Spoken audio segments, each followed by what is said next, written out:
আমার মতো একবার এভাবে দেশি মুরগি রান্না করলে সত্যি নিরাশ হবেন না। আমি কখনোই রান্না করতে পারতাম না।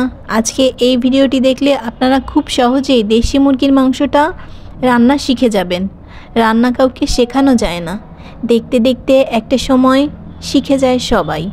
হয়তো কারো হাতের রান্না একটু খারাপ হয় অথবা অনেক মজা হয় কারো হাতের রান্না। এজন্য প্রথমে আমি নিয়েছিলাম একটি দেশি মুরগি। মুরগিটা আমি কেটে রেগুলার কাট করেই কেটে নিয়েছি। এরপর আমি সমস্ত মশলাগুলো কষিয়ে নিব। মাংসে যেসব মশলা লাগে সবগুলো মশলা আমি পরিমাণ মতো দিয়ে নিব।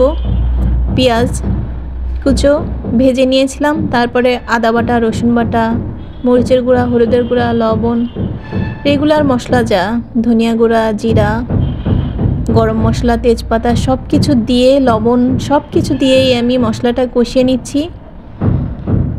দেশি মুরগি রান্না করব, এই জন্য মশলাটা যত ভালো কষানো হয় তরকারির স্বাদ কিন্তু তত ভালো হয়। এটা আমি বিলিভ করি অ্যান্ড এটা আমি দেখেছি। তো আমি মশলার মধ্যে মাংসটা দিয়ে দিলাম। মাংসটা খুব ভালোভাবে আমি কষিয়ে নেব। অল্প একটু পানি দিয়ে ঢাকনা দিয়ে কিছুক্ষণ ঢেকে রেখে তারপর আমি মাংসটা কষিয়ে নিব। 10 থেকে 12 মিনিট আমি মাংসটা ভালোভাবে কষিয়ে নিব। দেখুন মাংসটা কত সুন্দরভাবে টকবক করে ফুটছে এবং সুন্দরভাবে কষানো হয়ে গিয়েছে। এভাবে মশলাটা দিয়ে ভালোভাবে আমি মাংসটা কষিয়ে নেব। অল্প অল্প পানি দিয়ে 2 থেকে 3 বার আমি মাংসটা ভালোভাবে কষিয়ে নিয়েছি।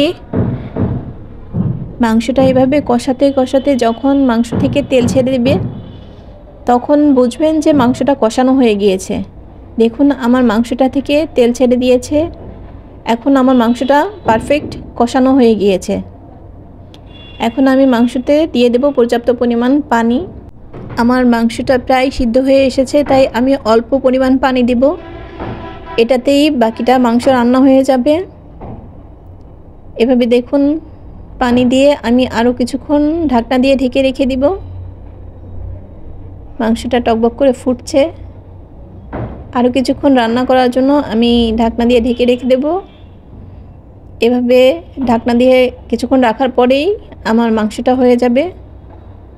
দেখুন মাংসটার ফাইনাল লুক কতটা সুন্দর কালার এসেছে। এখন আমি মাংসটা একটা বাটিতে তুলে নিব।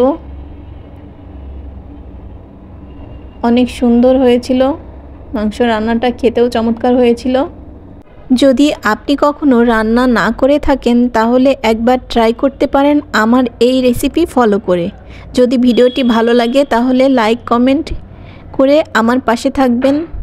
ধন্যবাদ সবাইকে। আসসালামু আলাইকুম।